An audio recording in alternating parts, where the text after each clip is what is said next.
KoitCast.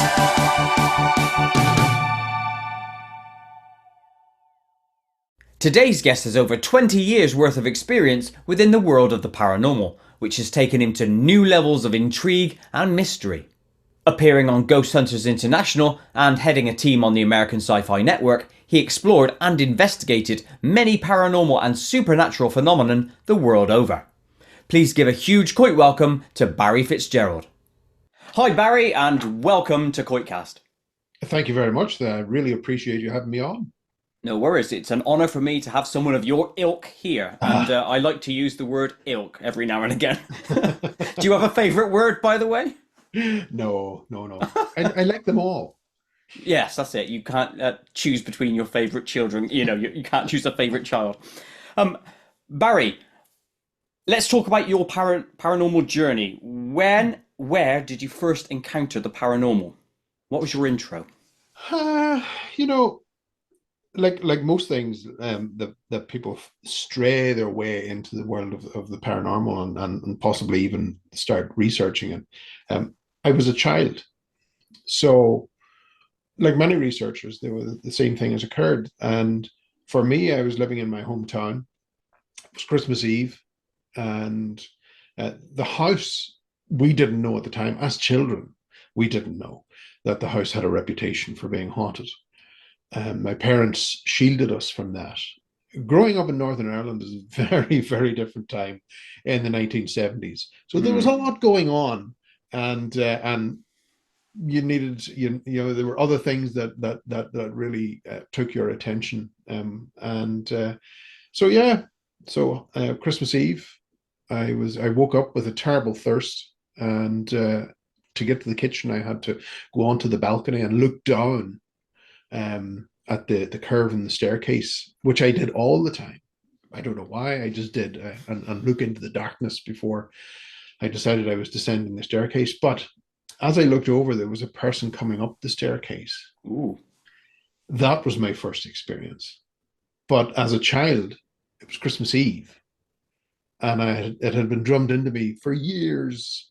Santa's coming tonight, you're going to get your toy. I thought I was caught on the stairs by a fat man in a red suit. Now, I didn't see a red suit, but I immediately turned and ran back into bed. I forced myself to sleep. And so that was my first encounter. And I got to say, I woke up and the Action Men helicopters and suitable toys were all at the bottom of the bed. It was only years later that I spoke about this because it stayed with me. Unlike many dreams, that can come and go and you forget them, this experience stayed. And I spoke to my parents about it, and they said, yeah, that house had a reputation. And it was then my mother then said, I seen a lot of things in that house, but we couldn't tell you as children because it would have literally put you crazy. So yeah, that was it. And all I can remember from that house were relatively good memories and livable memories. But yet, up until around 10 years ago, that house haunted my dreams. Every time I saw the house, I had to warn the people who were moving in, do not move in here. Please do not move in here. Because there was always something in my subconscious that was always horrified by this place. It terrified me.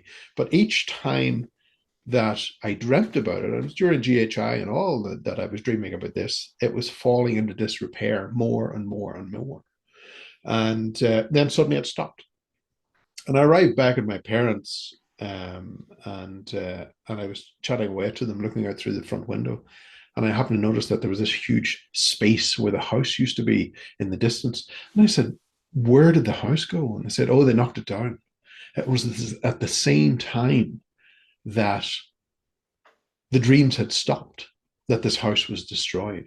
And the reason that they knocked it down is because they had let it run into a bad state of repair. And so it coincided with this particular dream. But that was the strange experience there. I can't remember anything that would substantiate why my dreams were so horrific. I can't remember that at all. And maybe I don't want to remember it, to be honest. Yeah, maybe there was something there that you have blocked out, or I Yeah, don't yeah. know. And it It's works for possible. me. I don't need to know. So that's That's okay. fair. That's good that you have that about you, that you're not looking for 100% answers on everything. But it You is know, sometimes when interesting. you open that Pandora's box, it can't be closed. Yes, yes, and I'm sure we'll cover a lot of that topic. Now, your fake Santa that you saw coming up the stairs. You said that you had a memory of him being in the red. Now, was that like a screen memory that you personally had on after because it was like part of the lore of Santa, or do you remember actually what he did have on? Do you know what I mean? No, for me, my initial thought was that's Santa coming up the stairs because the only association I had is because it was Christmas Eve. Hmm. I didn't see him in a red suit.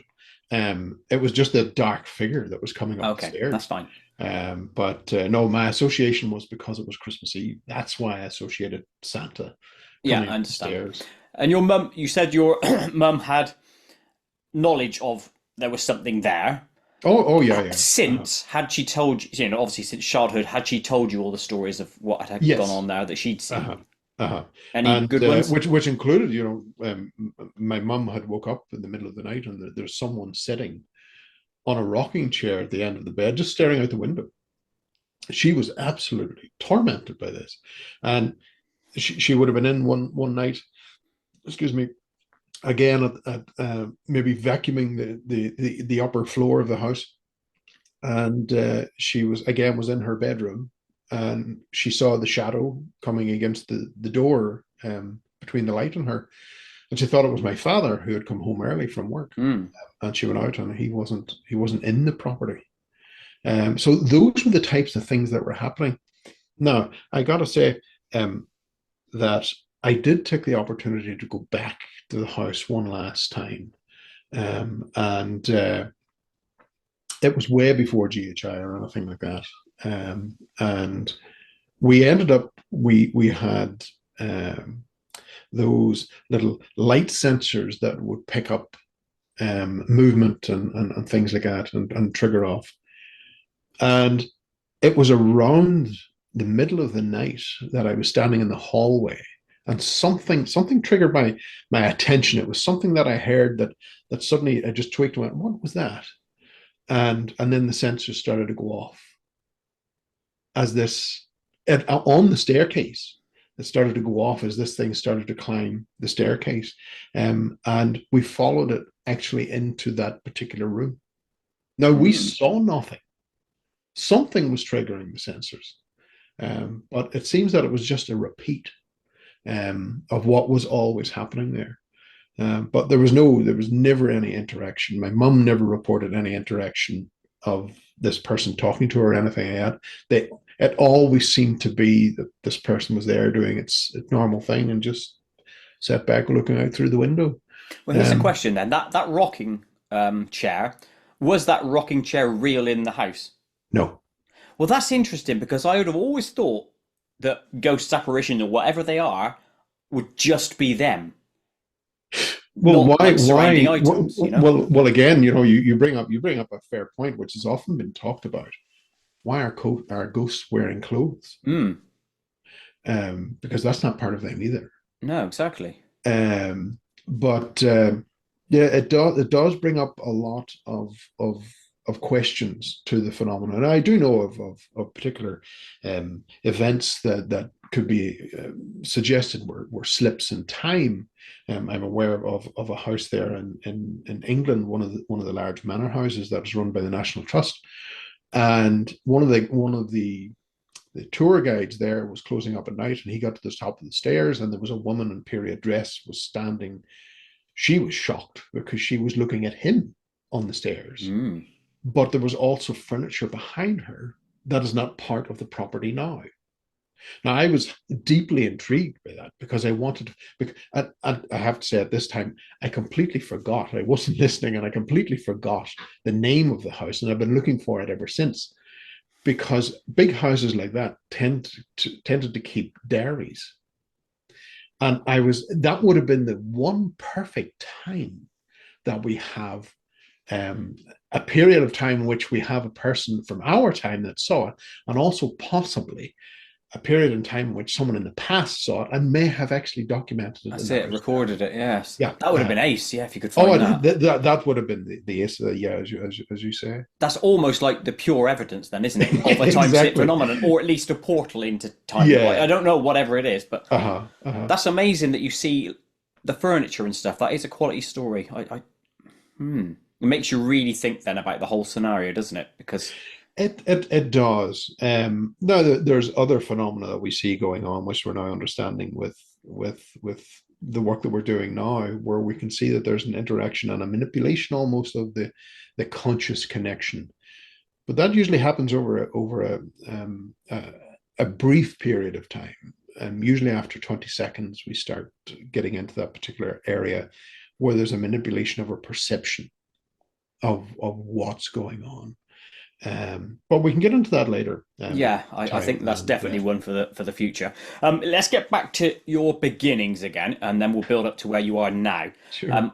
Obviously, you've had that initial encounter, if you will, Uh-huh. on the staircase. From that point, what drove you to become an investigator? Probably my father. I blame him. And he used to set us down in that same house, and get us to watch the old reruns of Star Trek, Captain Kirk, and Great everything. stuff. Doctor Who, and what was that other one? And Blake Seven, and things like that. That really got into my head, and really drove this curiosity. I think a combination between that and maybe my roots here on the island, we have a natural curiosity, an innate curiosity to look at this other world, this other place that has never been that far away from us, and understand. Nowadays I try and delve into their perception, our ancestral perceptions, and how they were interacting with this phenomena, and seeing some of the errors of our ways and how we interact with it now, because a lot of our ancestors would be absolutely bloody horrified if they thought that we were inviting this stuff into our homes. Um, yeah, it's been interesting. So I think that the combination of those several events, um, between my father and ancestral history, I think were the cornerstones into pressing me into this line of inquiry that has taken me through my life. I Um, definitely agree that Star Trek, Blake Seven, and Doctor Who certainly opens minds, or at least opens the door and allows your mind to escape, because that's what they are. They're yeah, doorways into imagination, I think, and that's absolutely, amazing. and obviously scare the bloody hell out of you as you're a child as well. Um, but I was just starting to read at that particular time, and the newspaper would have come through the door, and I would have been scanning the newspaper, trying to apply this new knowledge of words, and looking for Doctor Who. But of course, the problem is as well that I'm dyslexic and not knowing that at the time. So I'm looking at Dr. Hook and mixing it up. And Yeah. I can tell you what, that drove me into absolute sheer hatred for Doctor Who, because I sat down to watch Doctor Who and there's this guy coming on, starts singing. And oh, it drove me bananas, as a kid. But there we go. That's life. Now, is one of his Doctor Hook songs drilled into your brain that you can't Oh, get I rid of the don't know. lyrics now? I can't remember. I was hoping you'd do a little ditty for us. Never mind. When your dad put you in front of Star Trek and all the other great stuff, which I was Yes. into at the time myself, did he sit down and watch it with you, or were you just No, there no, on no. your He own? sat it down so that we would be mesmerized and shut the hell up, probably, and give him some peace. No, fair enough, fair enough. Just wondered if he watched it with you to sort of like encourage and that way. No, believe it or not, my father was a big cowboys and Indians type of man.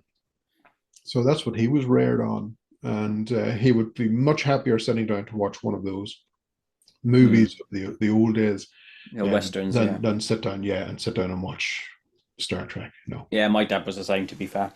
Um, Investigations then. So your father sparked that interest in you over time to become an investigator. Mm. What do you get out of investigations on a personal basis? What's it delivering for you?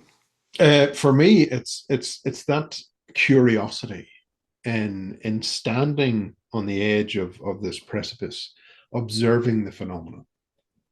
It's that in itself can be quite rewarding, and also looking for the flaws in the phenomenon.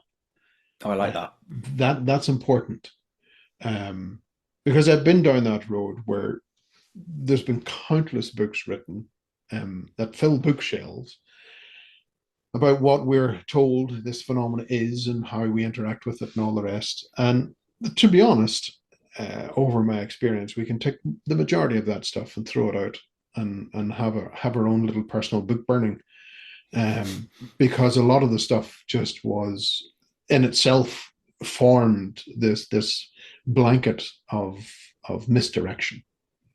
And the phenomena, the true phenomena, can interact with us day or night. It can manifest whatever it wants to appear as, or whatever object it wishes to materialize. It can do that. And we see that across between the seance rooms, and even within into ufology, we see this manipulation of how things are manifesting. The problem is we're not the ones manifesting it. And so there is this great illusion that is happening. So to be able to watch this, but also understand, and you're listening to other signals that a fine-tuned body can pick up. Those are very, very important, because we find ourselves in very unusual times, especially these days, where we need all our senses, and it's very important that we don't lose touch with those. But a lot of our technology these days can, and food and what we consume can actually detach us from those signals. 100% truth on the food one. I Yeah, know that from personal experience yeah. because I'm on a carnivore diet, right? And Mm-hmm. that takes obviously all the sugars and all that malarkey out of your body. And then Yeah. you completely connect in a different way with your own Oh, body. absolutely. It's mental. Yeah. Yeah, yeah, and you can do that even from the vegetarian standpoint. Mm. You can also take that route, and you will just start getting the signals coming in, much more than before. But yeah, when we started looking at and studying the sugars, we started to see that this gift of discernment, if you like, that voice of intuition, that we all possess, could be actually silenced. And going into a situation in which we need that, well, we were walking in blind, and we were hoping to rely on this little object that flashes a light, or that little object that flashes a light.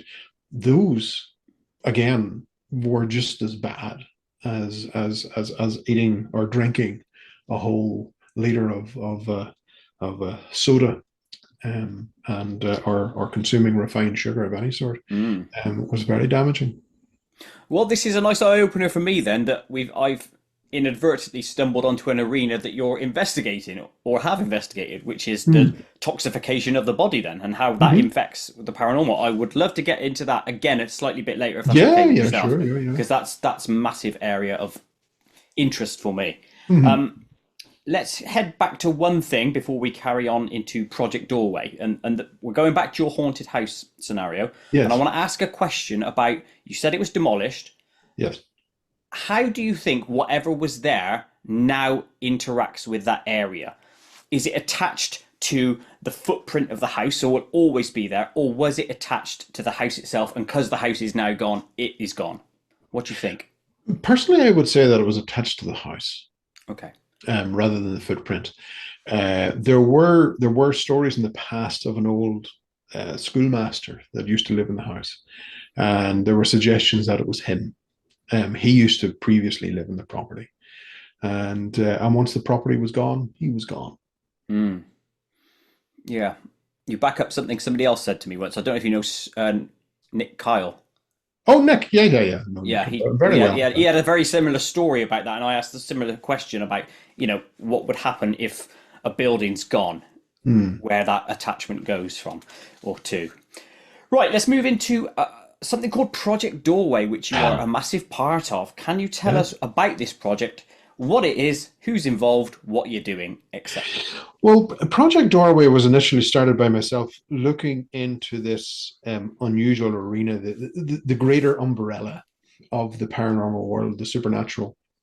And because over the years, I started seeing these other connections, subtle connections that were joining the peripheral um, subdivisions of the different research teams like Bigfoot and ufology, cryptozoology, and of course the paranormal.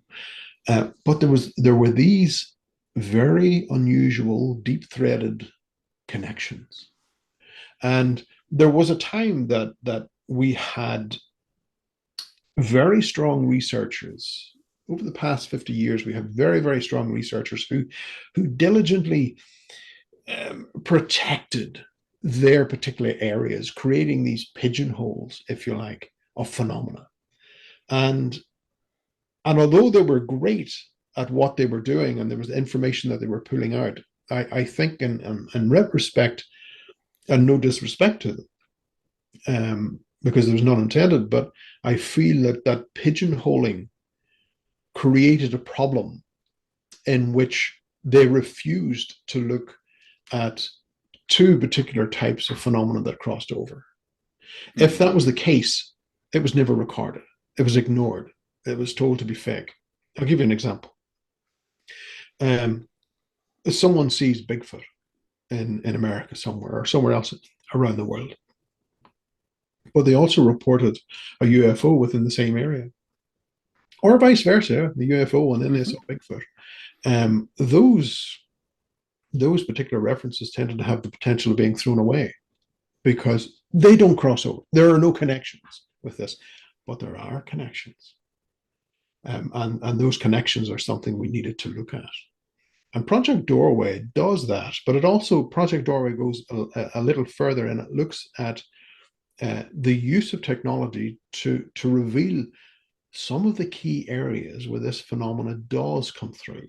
These doorways, if you like, portals. Um, and we started to look at that using our modern technology. Because before, I don't know about you, Paul, if you've ever done this before, but sometimes a lot of the times it was a shot in the dark when we went out to go to a particular investigation or location to say, well, maybe something happened there. We should go and have a look. That type of thing.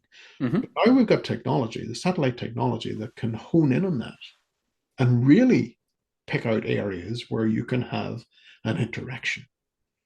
So we were curious about that and started pulling this information together, looking at the phenomena in the way that number one, how it appeared, and also the way that it interacted with us.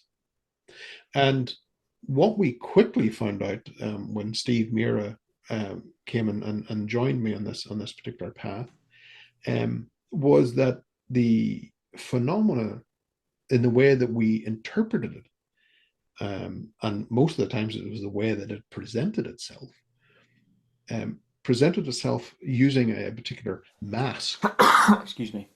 A particular mask that when you track the mask back in history, you ended up with this proverbial brick wall, and you couldn't get beyond the wall, and it was so it really annoyed us to a great extent until we started looking at the phenomena, the way that it interacted with us, and there was another series of those particular lines that started weaving its way all through the phenomena. And we started looking at the way that it interacted with us, what it was doing, and started seeing this playing out in other areas within the fringe research fields. Okay, and when you And mention mask, can you give us an example of what a mask would be? of course, yeah, a mask, for instance, would be a jinn. a Middle Eastern demon would have been one of those masks. Today, in the British Isles, in the Nordic countries, we'll be very au fait with the likes of the she or the fairy, is another mask. Incubus, succubus, that those medieval demons from the Middle East. Demons was another mask. Grey aliens is another mask of the same phenomena. And that's the key point, isn't it? That's the same key phenomena. point. Yeah. The key point here is that, wait a minute, look at all these masks that have been before us, and let's strip away the mask. And it was something that Jacques Vallée had also pointed out years ago, decades ago, that he had also been witnessing this, and there were others in the United States that were on the same line of thought that I was in, and I was seeing this information coming out from the States that was also tying in with what I was seeing here on this side of the Atlantic. And this information was tying together wonderfully. And Project Doorway is about exploring these connections, these lineages. How far do they go back? And where are these things likely to happen? What is the phenomena happening? And is there a difference in the phenomena in various different locations? And so now, in the modern sense of Project Doorway, now we're establishing these lectures that Steve and I will conduct, which brings forward this new research, and we share the new way of looking at the phenomena.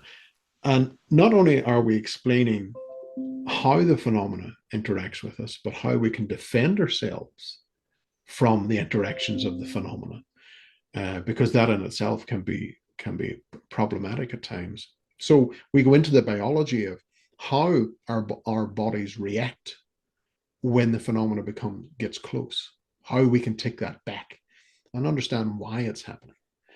And it gives us a greater grounding, a greater base to observe the phenomena. Unfortunately, what we also discovered is that as time went on, the more we started to find out, the less the phenomena started to interact with us. What does that tell you? Well, it tells us a lot. Exactly.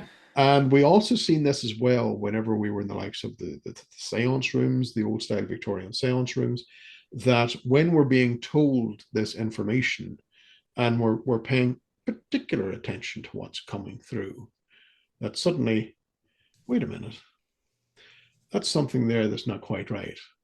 Let me go back in that. I would like to ask you a question to clarify. And the moment that interaction occurs, the phenomena is gone.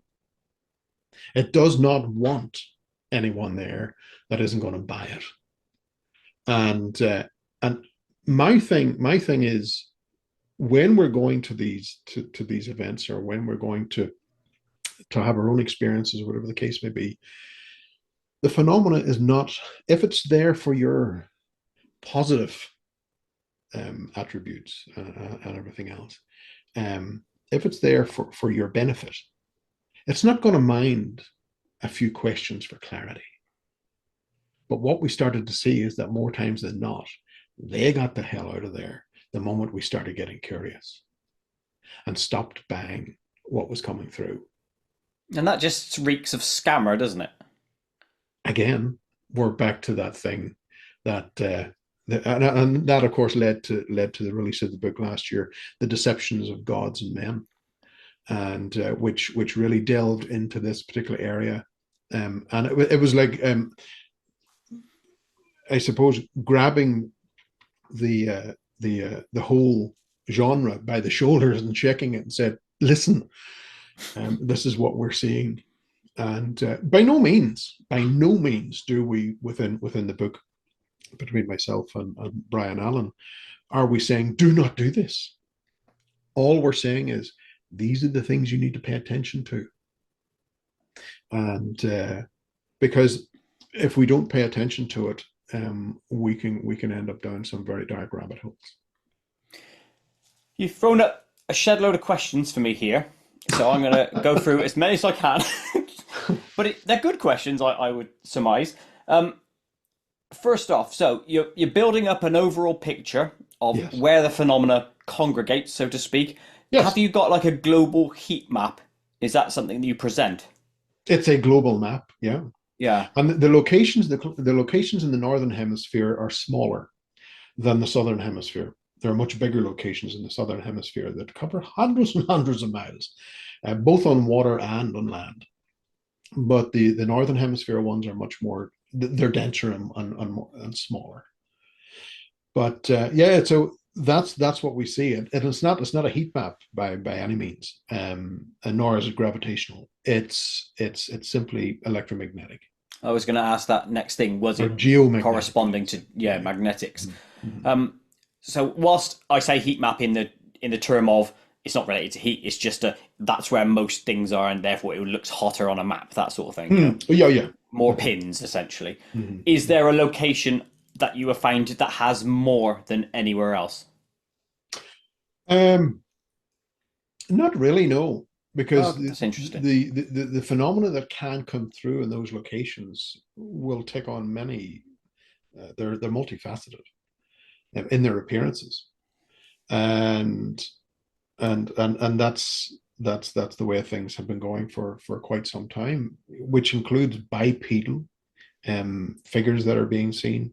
You've got lights that are being seen in the sky. Um, you've got poltergeist activity.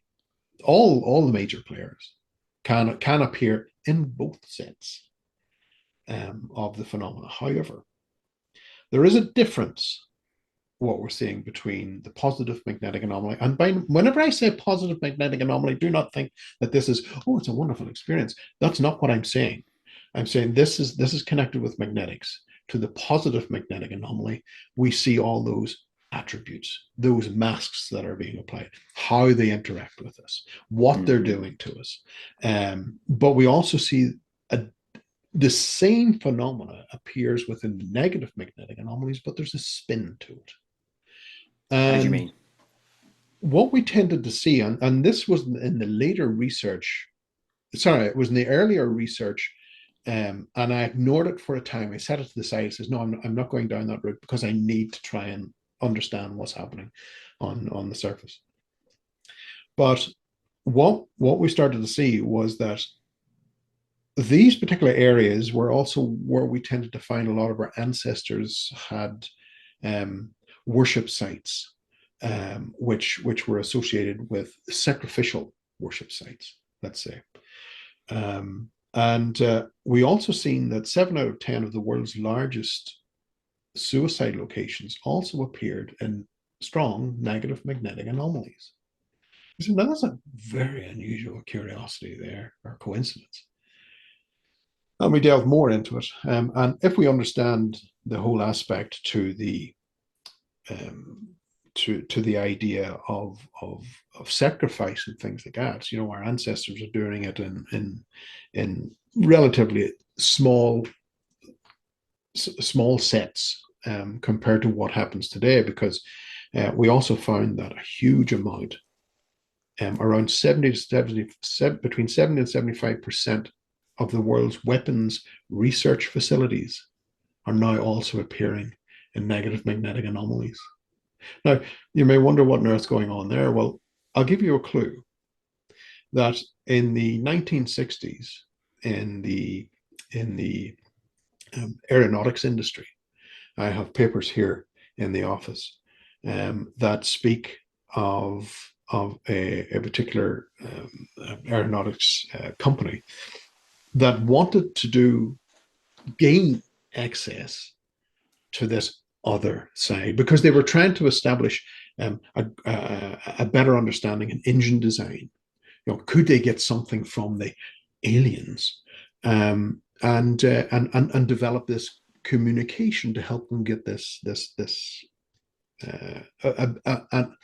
I suppose a foot up, if you like, on the Yeah. technology. Now, the Douglas Aeronautics Company, or the company that was responsible for this before they were bought by Boeing, and on company money, they were making contact with this stuff. Now I got to see the paperwork. I got to see the communiques of what was being recorded and what was being delivered back through this method of communication.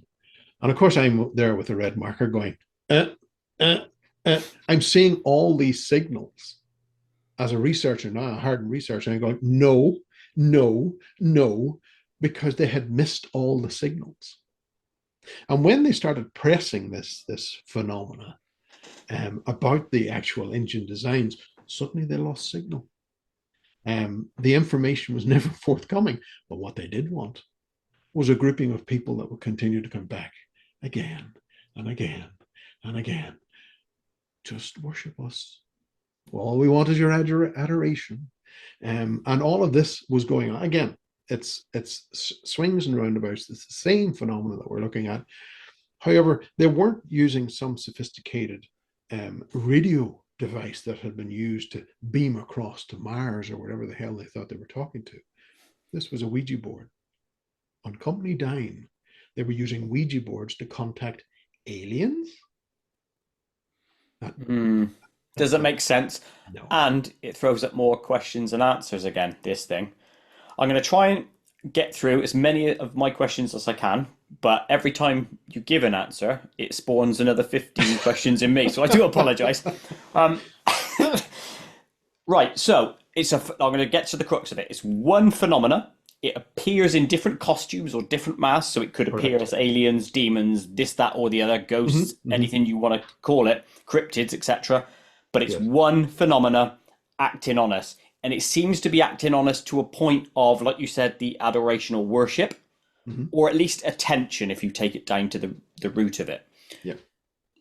If that's the case, if it's one being or one overall phenomenon, a collection of like demons or whatever it is behind it, to what end do you think they are getting that adoration from us? Is it drawing power from conscious attention or links, or is it something else? It's something that Steve and I have been working on with a new book called Staring into Darkness. And as we started out in this book, we had the clues of where we needed to look. And when we made the discovery of where the phenomena is actually coming from, it's not coming from a gulf of space. It's not coming through a dimensional port from another alternative reality. It's here. We were able to find out where it is geographically. And all hell broke loose because we made that discovery.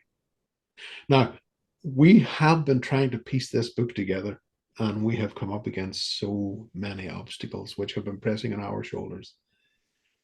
But to understand the phenomena, you have to understand who we are as a species.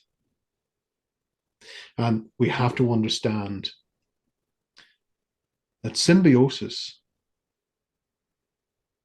has happened before in humanity. When we look at the likes of, for instance, oh my goodness, what's the name of that? Mitochondrial DNA. This other bacterial piece that found its way into our cells lives there comfortably. Do we know it's there? No, we don't. Neither do we know that this other thing penetrates the womb at 12 weeks. We know where it goes, and we know why. But that's coming out in the book, and I can't give you any more information than that. Well, you do realize what you've done there. You just maybe got a bestseller, maybe. But well, if you truly have found the source, if you will, of whatever this whole thing is, the crux of it, the singularity, then doesn't that make you a millionaire and no, it doesn't appear on every show? It puts a target on our shoulders. Yeah, that as well, but that comes with anything like success or solving of anything. You're going to get the detractors and targets as well. But here's a question, right? And I'm only speaking as devil's advocate. How do I know what you say is true there in terms of you have found where all this comes from? What is that? Is it like fully evidenced in the book and everything like that? The book is fully evidenced. Amazing. I'm going to have to read this book, and I'm not a massive book person, but I'm going to have to read this one. Well, it's we have delved into science And we've run through reams and reams and reams of science. And we've had to break those papers down to simplify because we want people to understand. We want people to see the journey that we've been on to get to this particular point. And who knows what is for me after this? I don't know. I do I not hope know. it's positive. Um, so do I. Yeah, definitely. Don't want any negative crap coming your way, do you? Although that will happen, I suppose. I've suffered quite enough. Yeah, I'm ready for some good stuff. Yeah. good on you. Here's a question for you then. In amongst, right, you've collated a shed load of data for this Mhm. book, this project, Mhm. etc. You said earlier that you're finding the data, or sorry, all the data within the overlaps. Most people throw away, right? So, can you estimate roughly how much data was lost in the overlaps of phenomena because they said, "Oh, sod that, we'll get rid of it. It doesn't fit the UFO." Is it 50%, Yeah, 75%? I understand where you're coming from, but I simply wouldn't know. But do you think it's like a huge number rather than a small slice? The problem is that there was a lot of information within those crossovers. There were details in the crossovers that we should have been paying attention. Not the mask, but the way that it was interacting. That's where the value of these interactions were. And I hear stories from the likes of park rangers and things like that, and the experiences that they're having, and I'm listening to it, going, yeah, and they're telling me the connections that we've been looking and seeking for. Um, Although what they're seeing ultimately is the end game, which is this mask. Yes. Well, we're ignoring the mask. The details that we want is the in between. And it's very, very, it's it's amazing to see, and I'm going to tease you a little bit more again with what That's good. we have done in the book. Um, in that people who are born without sight don't have an experience. People who are born without being able to hear any sound, completely deaf, do not have an experience. The phenomena does not interact with them. What question has that thrown up to you? Because Scott, I got a few again, but what question Oh did yeah. that first come to Believe you? me, I have gone through those questions and we've been Yeah, I bet asking you have. why. And Yeah. we believe we have found out why. And again, it brings us back to us. Who are we? Where did we come from? Is it partially related to the observer effect? Partially, yes. Hmm. Mhm. It's almost like we're self-creating the same thing, the same looking back at us. Well, there's double-edged swords here with that particular phenomenon that you talk about, because yes, three people can see the phenomena in three different ways. Once it passes that interactive time, which is just a short moment, for instance, before the phenomena appears or shortly after, the clock starts to tick. Now, for someone who is acutely tuned to watch for the phenomena um, within the environment, they'll pick up on it. And for others, who are out for a night out in town or whatever the case may be, they're certainly not. That's the last thing in their mind. Um, but the clock will start ticking when the interaction begins. It's 20 seconds. That's all you got. 20 seconds is your space in which you need to listen to that gift of discernment, that aspect of your psychic awareness, if you like. We all have it. But within the 20 seconds, our reactions tell us the nature of the phenomena. And if the hair is standing on the back of our necks, even though we're looking at the little beautiful image of a little kid, maybe that the apparition of a kid that has appeared, or maybe this beautiful, tall, slender white being that stepped out of a UFO, which are my nemesis, by the way. And it's about listening to that instinct, because that is part of us that is telling us, get the hell away. That's our warning. And after 20 seconds, that thought process, that initial innate reactive ability that we all possess, can be switched off. and they can start to alter, because now they've got the lock in the brain. They've started to alter our patterns, our brain patterns, and start moving us into theta. And that's a very subtle movement. And that's where we start getting this unusual crossover, and they start manipulating what we are seeing, what they want us to see. And all of this goes on. So it creates this observer effect. Every person seeing something different because they're all connected to us through this conscious connection. And the reality of it is that it may actually not even be there. It may not be there. And this is why a lot of the camera technology that we use, they will not appear around the cameras. They will not appear around the technology, because they have problems manipulating the technology. So the likes of the great Jacques Vallée had once told me this particular story of a lady from France who was driving across France in one of those Renault Espace things with the whole sunroof all the way down the back of the car, toasting your children in the back in the broad sunlight. And she was driving toward the German border, I believe. And all of a sudden, this huge craft, the size of a football field, lowered itself down underneath the cloud cover. Now, she's on the motorway in broad daylight. And she sees this. She's, what the hell? Or something like that in French. And she grabs their phone and throws it to her son in the back and says, video this. And the son's seeing it as well. And he starts filming. And when they review the footage on the phone, the only thing the phone sees is this pinprick of light that drops down from underneath the cloud. It's certainly not this huge big thing that was there. That's the illusion. And a lot of the phenomena can be in the ground already. So that's the thing. And I've had the same experience with the fairy phenomena here in Ireland. I've been able to film the phenomenon. That's how I was understanding a lot of the technology and how it was working and what was going on. When they're appearing in human form on the other side of this hillside, I'm able to film them. But yet the camera's only seeing one, yet I'm looking at two. And that's how I was able to break this down and understand what was actually going on. So it's been I suppose you could call it a wonderful life, investigating this and Definitely trying to understand it. It's a hard one to understand, isn't it? Because it makes you question everything that you know or are Oh, supposed to know. yeah. It does become very, very tricky, because a lot of the phenomena may not even be there. It may just be in here. Yes, and Um, that throws up more questions for me. And here's one directly at you.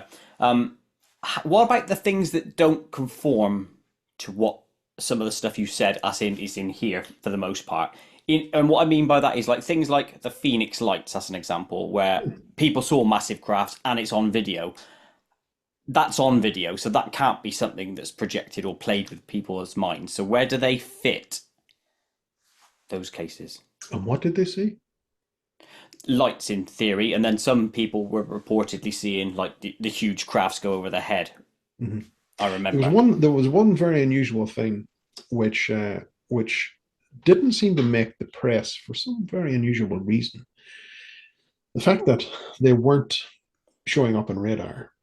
Visually, these people in the city, Phoenix, were reporting this. Even the mayor had seen it himself, Yeah. I believe. But one particular observer was standing underneath it as it passed overhead, and he said the whole surface rippled. He says it's very unusual, like the surface of water as it rippled. That thing hadn't come through. It come close enough for us to see it, but it didn't actually come through. Now, these particular, as we see in Project Doorway, when these particular doorways begin to open, it ripples like the surface of water. So, from their standpoint, they're not going to hear anything. They're not Sure. going to. They're not going to smell it. Um, well, there are occasions if it does come through, then there's particular smells associated and attributed to that, which dissipates pretty quickly. But yeah, because it stayed back, it was enough to say, here we are. And why it did that? Well, we've got to ask the questions why that was happening. And I've been out in the back end of the city, And I've been taking my own photographs and standing in the desert as the lights appeared. I was able to get Nice. my own copies of those, and analyze those. And I got to tell you, between me and you, I stood in that desert and they creeped me the hell out. What, the desert itself or the things you saw? Oh, the lights were creeping me out. Hmm. And did you have the hairs go up on the back of your? Oh, the hairs went up in the back of my neck. Yeah. Uh-huh. Yeah. And my instinct was screaming at me, get the hell away from here. But I needed 20 or 30 more shots. It's another question, yeah, about the fight or flight scenario. Yes. Obviously, that's part of this thing with whether your hackles Mm-hmm. come up and your hairs come up and all that. What about the times where we as humans are naturally inherently fearful of the unknown? Yeah, so like say we saw a new tribe of people. That's an example. So like the I don't know people in South America first met the white man. They would have been fearful of us initially. Do you know what I mean? But you could then overcome that. That wasn't us manipulating per se. That was just the initial reaction of, oh, that's new. I don't like it. Well, Where does here's the that come thing. in? There were the old stories of the tribes when the Spanish arrived on the eastern coast of America that they didn't see the ships. They did see the ships. They saw them. But of course, they had nothing to relate to them. So that's the thing. And I seen footage there the other day. In fact, it really lends into this beautifully. And it was this bear who had come out of complete curiosity. It was a big black bear had come out of the bush and was looking and started walking after this drone that was flying in front of it. Oh, cool. They'd never seen a drone before. Did the bear react badly? Absolutely not. It realized this is our reality. It's okay. I'm not afraid of it. Unlike people, of course, see people, well, get the hell out of here because they're going to kill him. But with the drone, he didn't react. Now, there's a very interesting point here in that people who go out into the ocean, for instance, in a boat, and they see a giant a great white shark come up the side of the boat. Maybe it lifts its head up out of the water and shows us this beautiful pearly whites. But we're not traumatized by that. We don't go home and go, it doesn't traumatize us. Oh, I don't know. I watched Jaws as a youngster. But even an encounter with a bear in the woods at say 20 or 30 feet. Again, we come home, we'll open up a tin of beans and have some toast, and more times than not, that was an unusual thing. But what is it about Bigfoot? You see Bigfoot at 50 feet, and you're traumatized for the rest of your life. It's something else. There's something else lies underneath the phenomena that really triggers something in us. And so ultimately, we know what it is, but in here we don't know you what have it it. is. Yes, we know what it is, and we know to stay the hell away from it. Well, that's throwing up this question for me now, then, right? And I don't know where this will sit within your paradigm, but let's just go on with the concept of reincarnation or spiritual beings come into this earth to have an experience, right? I'm just going to throw that into the equation. Does that mean over there, if there is this other side where we come from, our spiritual self, our soul, or whatever you want to call it, is that we know there's an enemy or something, we'll just call it that. And then when we come here, that innate sense of enemy is within us, but as humans, our mind doesn't know that enemy. Does that make sense, what I've said? There are two things that you said there that we would need to address: the spiritual and the soul. Okay. And in today's environment, we find those things very interchangeable, and they cross over beautifully. But we shouldn't, because they were two separate parts of us. We formed a beautiful trinity: body, spirit, and soul.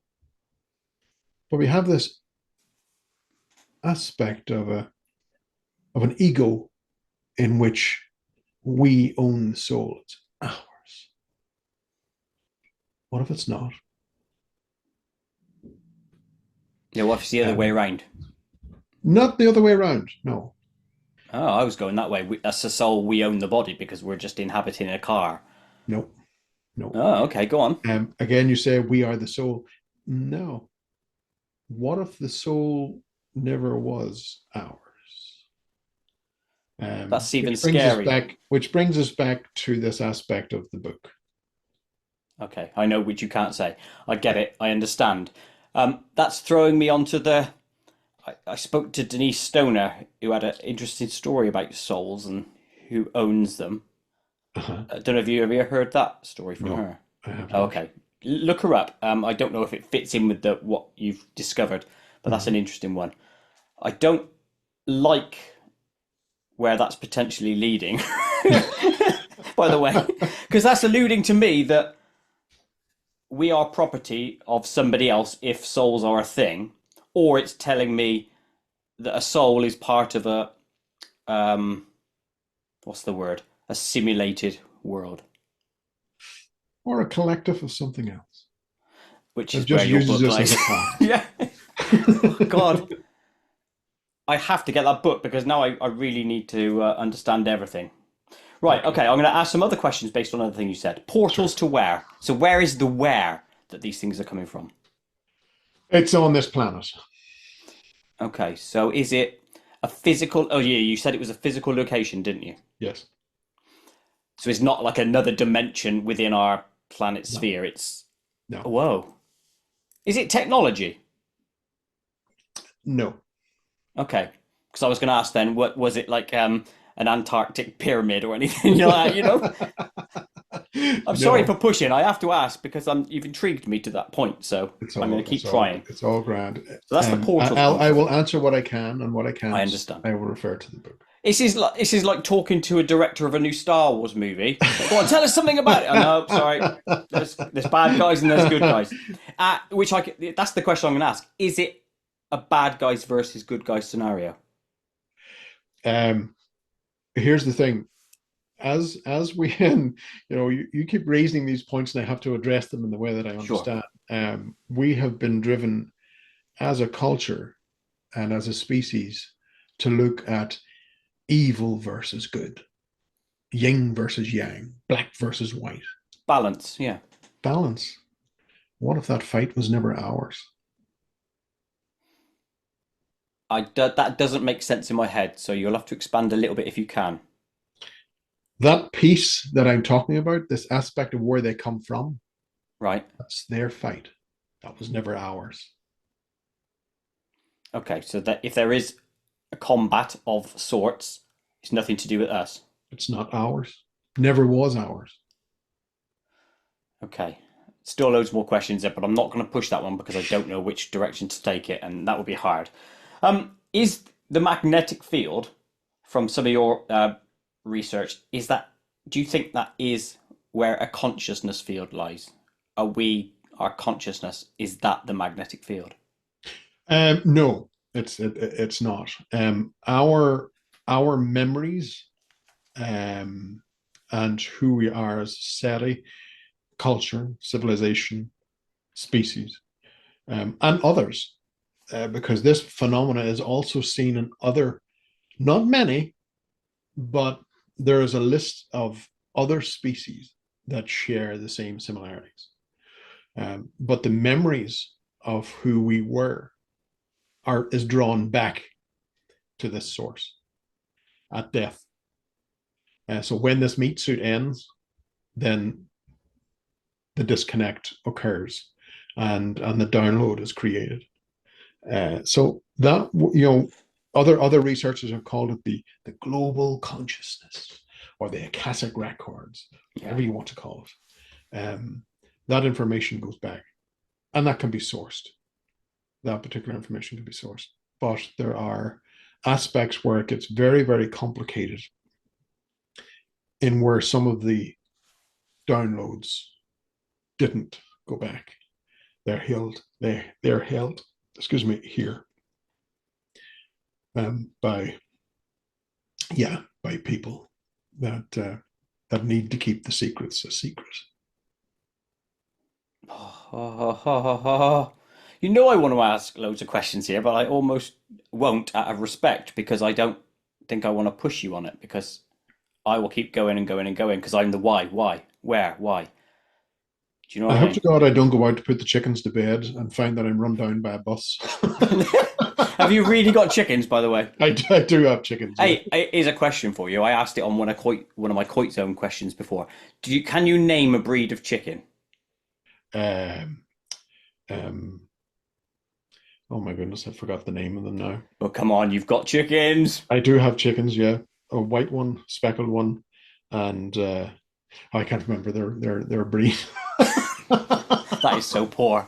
-7 points for you, and I don't know why seven, but -7. Bantams, you could have said. That's my favourite one. Ah, Bantams. no, no. Bantams, the eggs are too small. They are indeed. Um, right, the next one, which leads into your book, by the way, which you touched on earlier, Hmm. The Deception of Gods and Men. Um, you were mentioning it earlier about the seances and your contacting with NHIs or Hmm. non-human intelligences, Yeah. and Hmm. that we were alluding to the fact that when pushed, they bugger off because they think, oh, hold on, he's getting too close to this, so we're not going to interact. Hmm. Ultimately, that suggested what I said earlier, that they're tricksters or Yep. they're clearly manipulating. So how Hmm. much faith or trust can we put in any contact with any of the phenomena? Even Is there true good in that phenomena, or is it always a trick? believe it or not, I have come across good encounters. I'm by no means am I saying this is all it's all bad. That's not the case. I have had positive interactions. I know other people who have had positive interactions, but, and this is the big caveat, that it takes us a while to understand the true nature behind the phenomena, because much of the phenomena doesn't care whether we live or die. And Harsh. especially the shadow, especially the shadow that exists on the surface.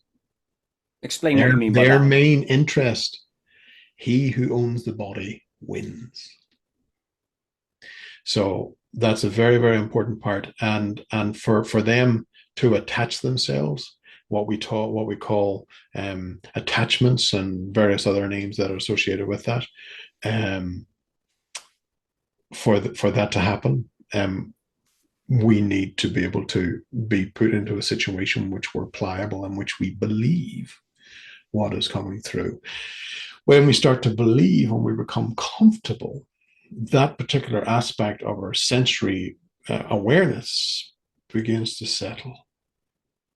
And then we're not as alert. And We're lowering our defenses. Is that what we're it is? lowering our defenses. Yeah. And which No, then gives this thing a chance to slip in. attach. Yeah. Yeah, yeah. And from there, then there are particular traits in which it will continue. Sometimes they will leave, but a lot of the times they will continue to burrow, and that can lead to terrible things. But we have to be aware of those. We have to redirect our attention back to this, and that it can happen. These foreign um, wills and wants don't belong to us. And I have to say that the shadow's nature, true nature, is exceptionally animalistic. In its raw sense, it is an animal, and that tends to bear. We tend to see that bear witness when especially even with the likes of ego is another attribute to this particular shadow, and cruelty is another key point within it. This unchecked shadow can do a huge amount of damage. So it's something that we should be aware of. We should be aware of at all times.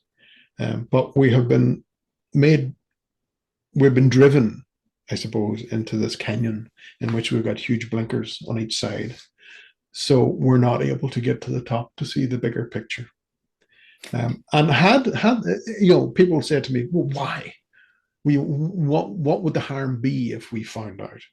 Well, already you have started to tap into the implications of this, of the little bits of that I've been sharing with you this evening.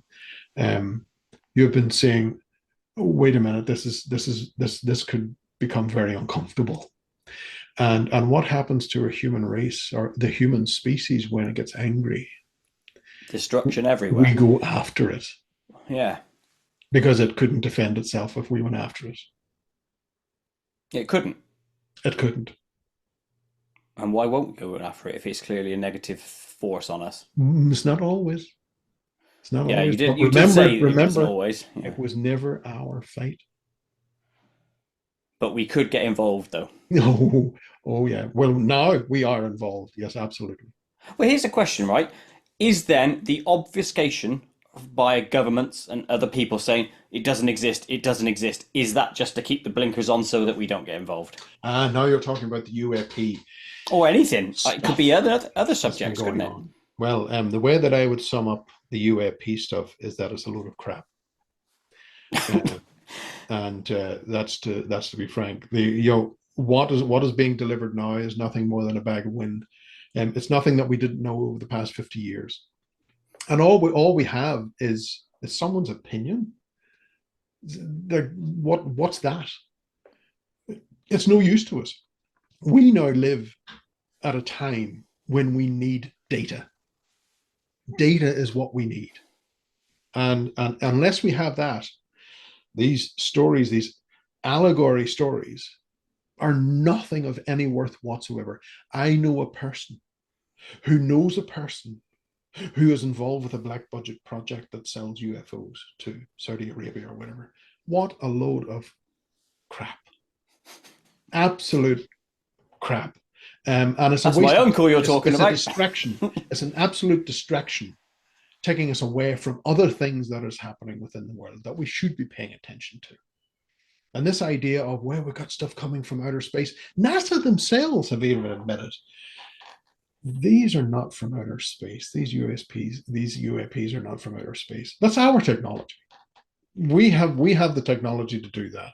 My God, we have patents that were put into the patent office, and every year there are thousands of patents that are seized under secrecy acts for new technology, for technology that would break us free from all this BS of we need to pay more for electricity and all the rest. No, that's for shareholders. That's the way to trap the human race. We have the technology and have created the technology to take this step forward into places that we have never actually been, but we're not allowed. Who's not allowing us? Is that humans on a greed level, or is that something else controlling? No, there is a combination of things that is going on there. There is a sinister hand that is operating, and you've got people who have sold themselves to allow this to happen. And there are things that happen which are absolutely terrifying on levels that these people shouldn't even continue to walk or breathe. So would you say the proverbial deal with the devil to get riches in this life to help an agenda is a real thing? Oh, absolutely, yes. And also, of course, there's another aspect to it there where its existence continues on the surface. After life, after life, after life, after life. So I don't understand where you're going with that one. It can remain on the surface. Life after life, after life, after life. After the meat suits have gone, yeah, it doesn't return. It doesn't do the download. It stays. It accumulates knowledge over many, many lifetimes. Is that reincarnation is what you're referring to here? I suppose in a blunt way, yes, we could be looking at reincarnation. But I believe that when we look at reincarnation in the mindset of the West, we believe it's a very spiritual thing. It's our spirits coming back, and we're having all these memories from the past and all the rest. No, that is from somewhere completely different. That's that uncomfortable place you're talking about that you've indicated. I want to know about already today. Can I ask you a question? Should I know about it? Is it open me up to a world of pain if I do find out your answers that you know? There's that Pandora's box. Do we want to know, or are we comfortable living the way we are? I want to know, but The question is there a price? Nothing's free in the universe. That is so vague. Come on, is there a price to it? Would you say there's a price? Probably. I would Okay. imagine it was 16.99. From all good bookshops, Plus yeah, that's shipping. fine. Good on that one. I love that. Yeah, so let's get into your book then, The Deception of Gods and Men. Obviously, Yeah. not the new one coming. The price of power has never been so great. Mm. Synopsis. Is that everything we've already discussed, or is there a slightly different synopsis for that one? No, that really does start to push its way into that particular area. You know, when I started writing the books, I thought to myself, well, okay, I'm going to write a book on this topic, and I'm going to write a book on that topic, and then maybe I'll get the inspiration to write a book on another topic, which I believe were all independent of each other. Little did I know by the time I had finished The Deceptions of Gods and Men, when I looked back on what I had written, it was all connected. And I was flabbergasted to see, my God, this has been a roadmap of where I've been going. They weren't completely independent books at all. They were necessary for me to get to where I am. Yeah, step on step on step. Mm-hmm. Mm-hmm. Mm-hmm. So yeah, the Deceptions of Gods and Men really does delve into that. It looks at the way that the phenomena has interacted with us in various different formats, and where we tend to see that phenomena happen, and how it would unfold. As I said to you before, this aspect of the shining ones, these huge beings that glow white and everything else, Your nemesis, you magnificent. said. Yeah. Yeah, um, they also are a mask. Now I'll give you this a few examples of this phenomena. There was a guy in Norway, for instance, who was out walking along this country path, minding his own business, and he was halfway across this bridge, wooden bridge, excuse me, a wooden bridge, when over the tops of trees, this UFO silently crossed over. He was maybe 50 feet away from it. And he stopped and he looked at it. And I thought, what on earth? And then it came down, doors opened, and this thing came out and made its way across um, the the rushes and everything else, the water. It glided across the top of the water. No, folks, it wasn't Jesus. It was this tall white. And what was interesting is that he said he was stunned in fear. He could not move. The only thing that he could do was to show submission, as he crumpled up into a ball to show that he didn't want to be hurt like an animal. Mm. And he said the thing turned and went away again. And he said he was ashamed. He was ashamed because he actually wet himself. It had driven to that point where he lost control. And it terrified him that much. And we see this same thing happen, the likes of Medjugorje, for instance, across in former Yugoslavia, where you've got um, Our Lady, this white image again that appeared on top of rock formations. And that's another key point here. We're looking at phenomena that appears on, in, or around rock formations. And she was no different. This entity appeared to two girls down on the bottom of the hill, and they were stunned into fear. They couldn't move. They were just locked. The conscious connection was locked them, and that was it. They couldn't move. And interesting in this aspect that the Vatican don't recognize Medjugorje as being positive. They call it demonic. Yet you've got millions of people who go there expecting to hear things from this being relayed through the seer every Tuesday. And the Pope has even went on record to say Our Lady is not a postmistress. And clearly, looking at the evidence and the way that the being, this creature, manifested itself, it is the true phenomena. And we also seen this phenomena appear also in Lourdes, in France, Oh where yeah. again Yeah. you've got millions of people who go there, and you have Bernadette, yeah, Bernadette, I think it was her name, and she was this young child who was standing watching as this lady came out from the cave entrance, and she described her and everything else. And when, of course, the whole thing blew up, men got the hold of it, the church got the hold of it, completely altered from what was actually going on, from what did happen, and started creating these statues of Our Lady. When Bernadette seen the statues being carved, she wrote in her own diary, she said, "This is not what I saw." Too late. It was already taken from her, and they were rolling with it, and people were coming in their hundreds of thousands, and of course money was no obstacle. And at the very beginning of the book, it's something that's very, very pertinent, and again something we should listen to and understand, because Bernadette didn't recognize what she was looking at, even though she was a deeply religious child. She didn't know what she was looking at. She referred to it as that thing. That says all we need to know. It does, because that's telling you it's the same as the other things. Question for you: why are they your nemesis?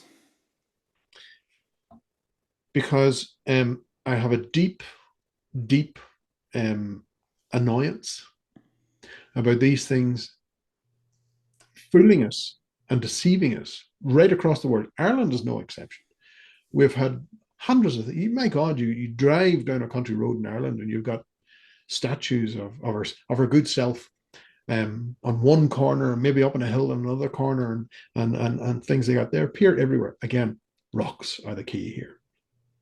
We've got UFOs that fly into rock faces. You've got these doorways that open up. I know people, very, very reliable people, who were hiking one day in the United States, and they got to the top of this precipice, and all of a sudden there was this cave in front of them. They thought, "Oh, that's different. We should have a look at this." They got around 5 feet into it, and suddenly their fear really was honing in on them. And I said, we need to come back with flashlights and really explore this cave when we're better prepared. And they left, but they marked it on the GPS. And when they returned to the same precipice months later, there was a stone wall. There was nothing there. These things always utilize the rock. There are key points as to why that possibly is happening. But yeah, again, Bigfoot, poltergeists, a lot of this stuff, really, we should be looking at the rocks. Yeah, which is what I was going to ask you. Are rocks just a conduit for which energy passes through and then creates these portals? Is that what it is? Yes, and that would be a very attractive way to look at it, of course. But yes, in its rawest form, yes, you're pretty. Yeah, rocks don't have an agenda per se themselves. They are just simply being used. No, the living rocks. Yeah, it's not them. Okay, so that's the deception of gods and men. You also wrote a book called The Influence. Does that all play into the same thing? It does, because The Influence looked at the biology of these attachments, these shadow attachments and things like that, as to what they were doing, how they were doing it, where we tend to see this, and also how we turn it back, how we defend ourselves against this. If we consider, looking at this overall umbrella, for instance, another one of those linking things, chords that connects the phenomena all together, the likes of the Greys, the Jinn, the Incubus, the Succubus, the fairies, all of this phenomena and all its multifacets, they're all horrified and hate iron. An iron amulet it does wonders to the true phenomena. And this is something I need to let your listeners understand, that not everything by a long shot that goes bump in the night is a ghost. Not everything that we see in the sky that's a strange light is a UFO. Not by a long shot. But when the true phenomena does interact, it is horrified and stays. It's frightened of iron in the vicinity. A lot of times when the likes of the incubus or succubus attacks will occur, and they're pretty much the same. It's the same thing. It's just been given a medieval swing on oh, you got a male demon, you've got a female demon. No, it's the same. It's the same thing. They wait 9 times out of 10. They attack women more so than men, and they wait until the women enter a monthly cycle. When they become anemic, that's when they strike. And understanding that, of course, that premise and on how they react to it. Like I've seen the reaction of greys in the vicinity of iron. Now, iron does not work when we go underground, when we go into a tunnel system, when we go into a cave system. It does not work because there are key factors that need to interact with iron for it to become problematic for the way that it interacts with us, the way the phenomena interacts with us. And what's that? Like oxidization? I can't say the word, but you know what I mean. Oxidization. That's the one. Yeah. Easy for you to say. that is one of the key points. Yeah, and especially that combination with ultraviolet light. Yes, I'm sure it was Steve that mentioned that to me about ultraviolet light. Has a big impact here. Interesting. So basically, the old adage of sunlight is the cure, in essence, is true. We always, on the surface, we always have ultraviolet light. Yeah, exactly, from the sun. But it's even at dark, the way that the atmosphere is works with us. We even at night we have ultraviolet light, so it all comes to bear with the likes of iron. But again, doesn't work when we go underground. The moment we lose touch with that atmosphere, it's a different kettle of fish then.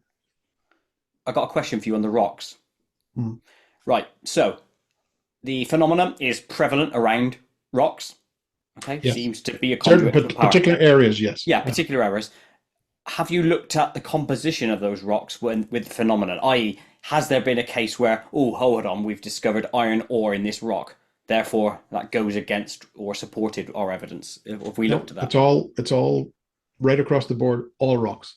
All rocks. So all the rocks. Iron in not some rocks that could be there. Yeah, there was the old talk of it's heavily quartzed rocks or like granite and stuff. Nope, not at all.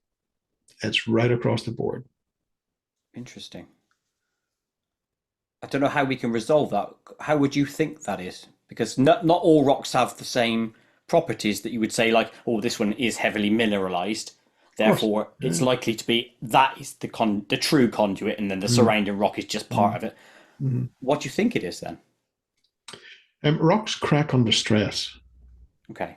And those fissures go for a very long way. So that's what you think it is, conduits or the fissures? I think there is a definite connection to that. Something there, sorry.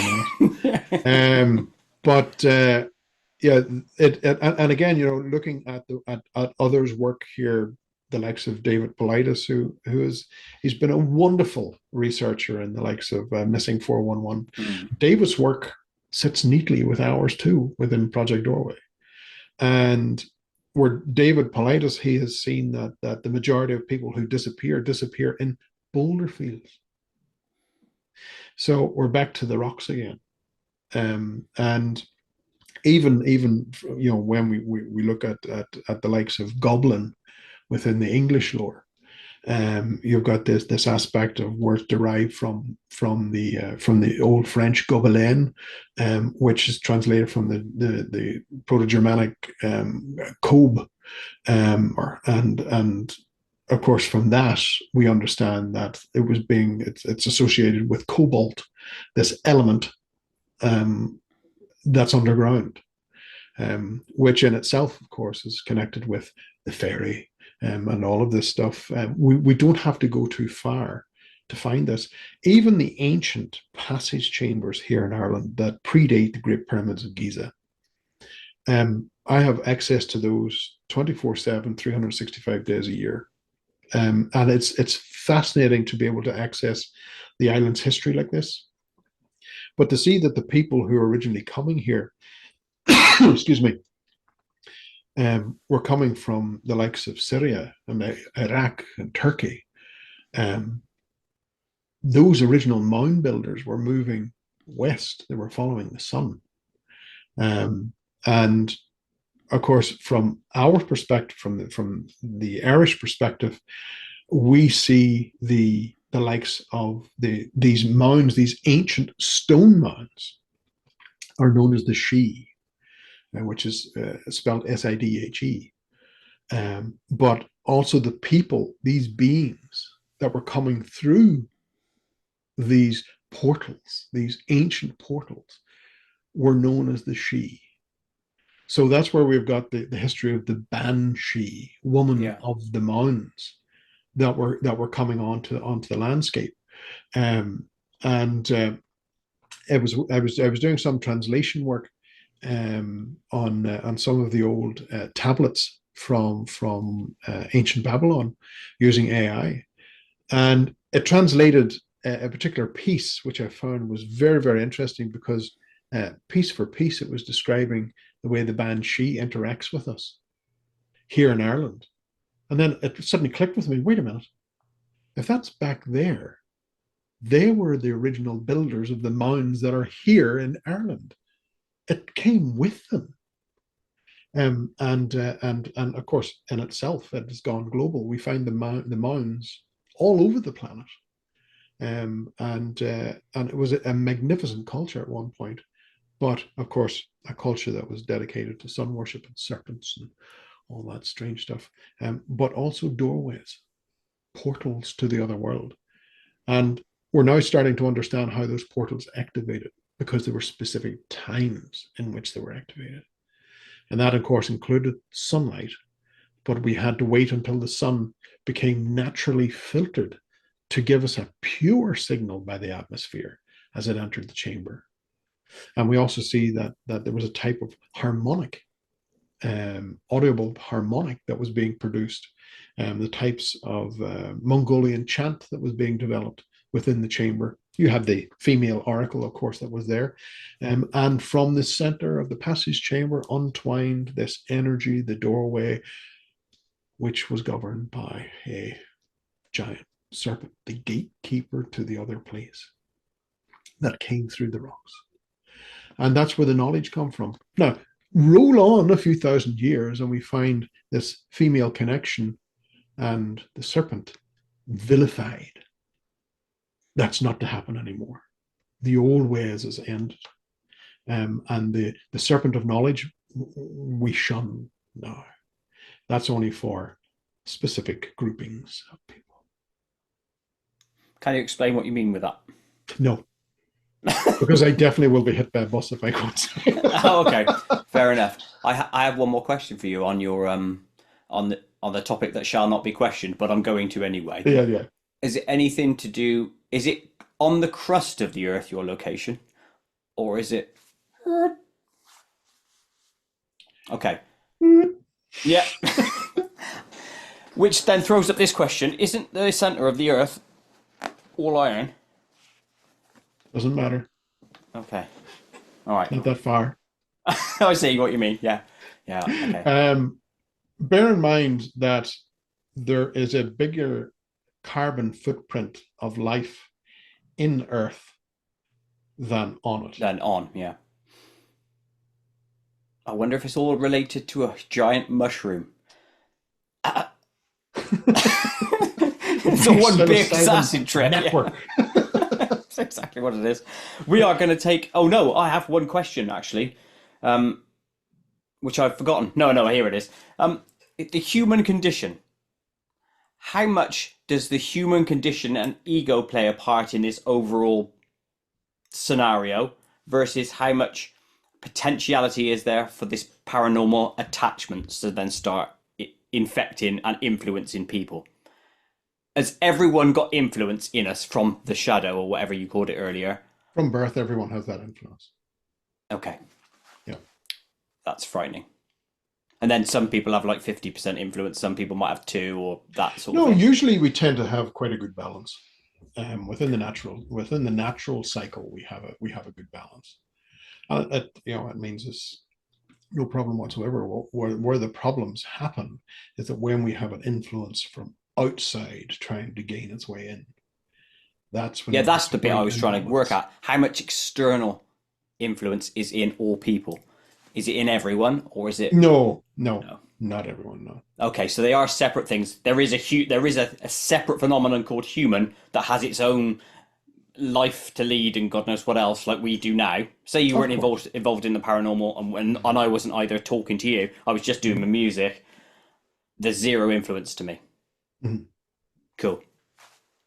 I would See, say. this is what I was alluding to earlier, which is I wonder if the blinkers on the subjects of the paranormal were put up initially by people to poo-poo it, just so to give protection to the general populace. Well, when we go back and we look at the big book and things like that, it does say that we shouldn't get involved, Yeah. and it does warn us that test the spirit that it is of God, which is something we don't do. Hmm. Oh, more questions. I'm going to leave it. I have to leave them aside for sake of time and for my sanity.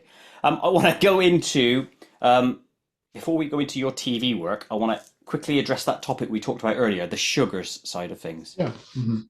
Let's hit back on that. So go with where you were going with the food and the toxins and God knows what else. Sure. Well, whenever we consume um, larger amounts of the likes of refined sugar, refined sugar is one of the worst. It switches off that innate ability that we have, that connection to this other piece of us. Well, yeah, piece of us, not from us. That and cuts that link. So we become blind in a situation in which we really need it. A lot of us think that. Excuse me. A lot of us think that the idea of psychic abilities, for instance, is ours. It belongs to me. It's mine. No, it's not. It's part of it. All psychic abilities belong to it. And when we become attacked, when we have an experience, um, a lot of people will start to report developing extrasensory abilities. And they see it as a gift. They think, oh, well, these tall white ones or gray aliens, or whatever the hell they appear as, have came to me, and they've certainly they have given me this gift of whatever, um, Mm. remote viewing, or whatever the case may be, and it's wonderful. I love it. That's not a gift. That was never a gift. That is that part of you that doesn't belong to us, stepping up to the mark to make sure that it is not in that situation again. It's a So explain protectorate what you for mean it. with that. Right. When you have that balance inside, like this meat suit has the Hmm. balance, um, it's a protectorate for it. Because when we are put under those situations, the evidence would suggest that it's not the physical that's being attacked, but it's this other component that's in us is being attacked. So whenever people are reporting, I was taken out from myself, and I saw myself as I floated above myself. That's it. That's that part that has been removed. And once it's out, forget anything that is ever reported, because anything can be put in there and make you see whatever the hell you want to see. When it's put back, there is this huge amount of turmoil that is delivered back with it, that it can actually manifest in the physical, and we can end up with wounds and things, scrape marks and bites and everything else. Even stigmata is a perfect example of how this phenomena can appear. Before we had this belief system, people were that taken by the wounds of Christ, that they developed wounds in their hands and their feet, and a huge amount of the prophets were displaying these wounds that would appear from time to time. But when we discovered back in the 1970s, the late 70s into 90s, that, or sorry, 80s, that, well, wait a minute. No, the Romans wouldn't have pierced anyone through their hands. It would have went through the wrists. The wrist, yeah. That stigmata moved and started appearing in the wrists. It doesn't appear in the hands anymore, and the ankles. And so this belief system can produce the wounds within the body, and but this trauma that's expressed by this other component that's within us can manifest into the physical. So it's it that's being attacked. It's not us per se. It's not the meat suit that's being attacked. It's a part of us, It's not a us. part of us, but not of us. So is it, when I spoke to Steve, we were talking about ports and basically labeling those as tethers from something from there to here to then being able to interact all the time. Is that what that is inside us? It's like a soul tether. Well, let's just call it that for want of a better expression. I have to say that yeah, it would be like a soul tether. And in that aspect of ports, they are absolutely terrible at leaving stuff back in the proper places.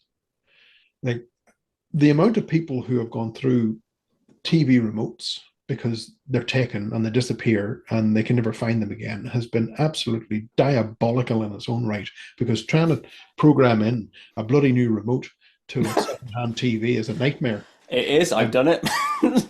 Or failed, should I say. But certainly there have been key components here, which and I believe that the family, this example were in England, in which they continually lost the remotes, and when they went through reconstruction within their living room, I believe it was, they took down the old wall. Excuse me, my throat's drying out. They took down the old wall, and in the boast wall, they found the three remotes in the wall. In the wall quality. Their return angulation needs fine tuning, in my perspective. But as I say, anything can be manifested. So do you think that's what that was? A misplacement of an apport rather than a trickster just hiding him in the wall? Yes. Because what That's seems to happen interesting. is the work that Steve had done certainly would indicate that these things are not the original. There's a difference in their chemical makeup. Yeah. The original's gone, but this replacement, because it looks the same, we don't think anything more about it. But it creates this anchor point. And Steve has told me many times that he's been involved in cases where that particular component, that aspect or item has been removed, and when brought back to his property, the phenomena begins happening at his property because that was the anchor. Yes, exactly. That's the tether point. Yes. It's a fascinating topic. And I said I want to discuss that with him in full at some stage, because that's a massive world there. So the sugars bit is a way of disconnecting us from our natural It senses. blinds us. Yeah, it blinds us Yeah. from that voice, from that. And those senses we need, because then we can then discern, oh, hold on, that's dodgy. Yes. We need to keep away from that. Yeah. That's ultimately what you're saying. Is it a nefarious plan, or have we stumbled on it by accident? No. We can see the rise of sugars within our systems, in our diets over the past 100 years, which ties in with other key points of interest, in which certainly has a controlling factor. And isn't it? It would be wonderful if now, don't get me wrong, I like sugar. I'm like any other person, I don't mind some sugar, but copious amounts of it is very, very problematic.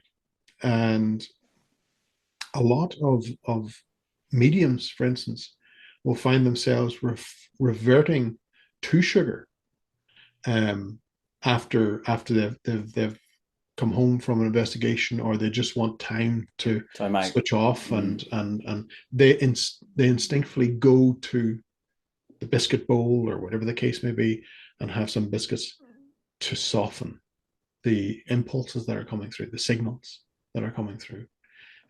But that in itself then can form addictions, which is problematic. I have a question. and this is relating directly to my life, and I hadn't thought about this before, but it's raised it now. I've always been a sweet tooth, and Hmm. I would eat, when I say this phrase, a shit ton of chocolate and or sweets across my life. I mean it. Up to the point about 2 years ago when I changed my diet.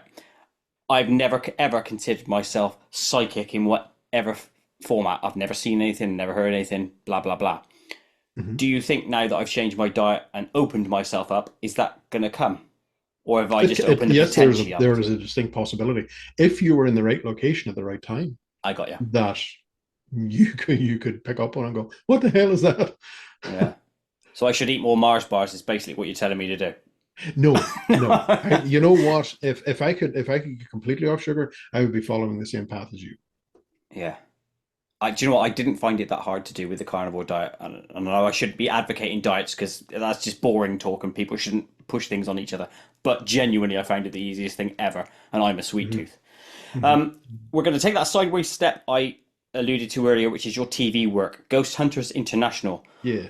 What led you to become involved with that project and what was it exactly?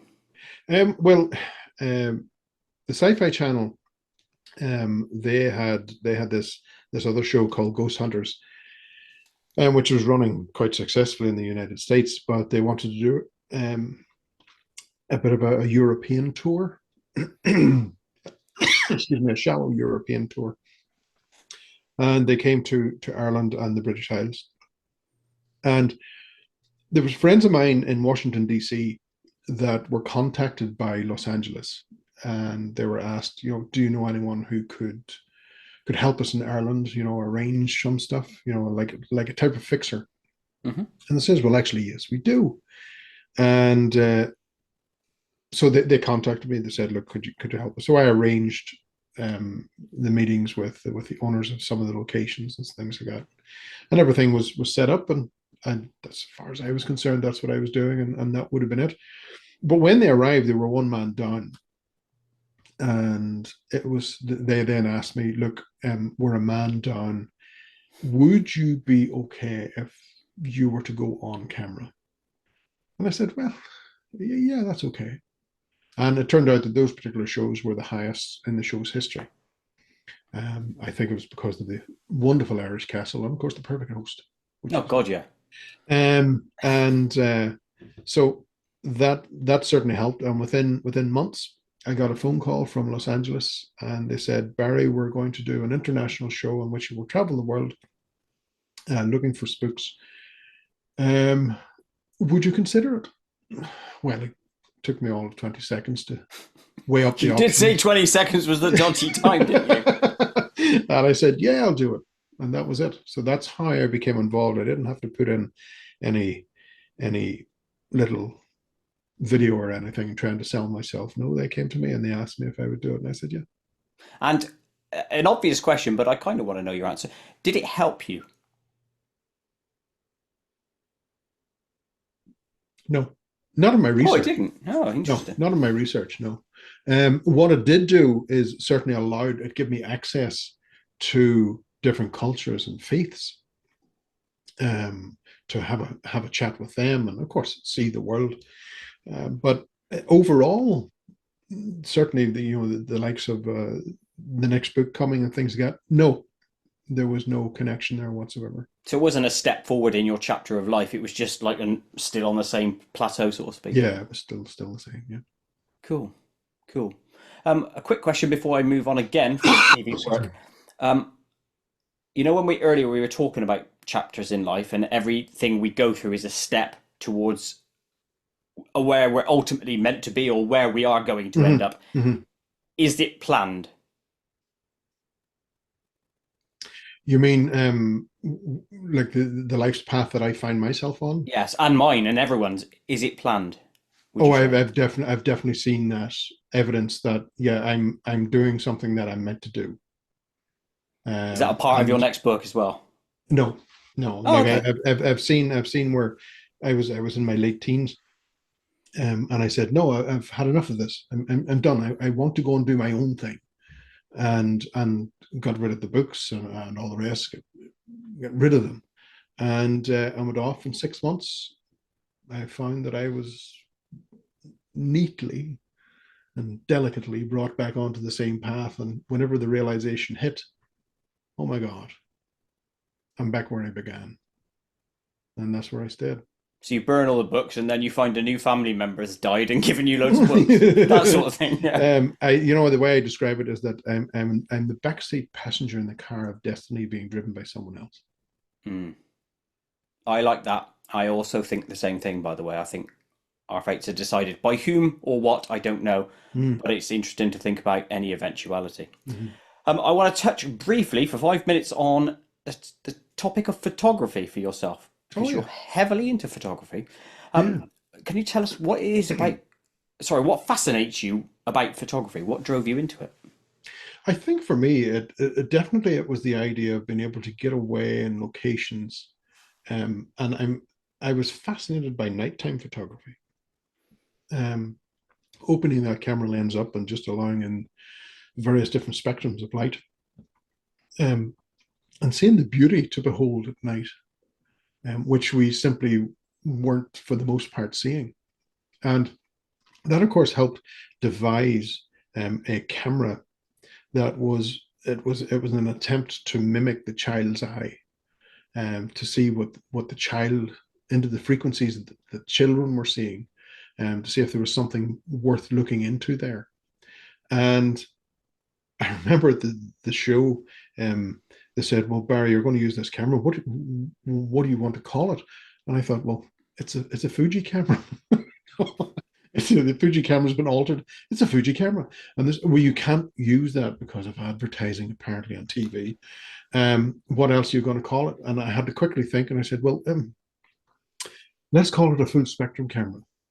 And it certainly would by no means was a full spectrum camera, but it greater, it had a greater sensitivity to the spectrum than we normally have as adults, with our own eyes.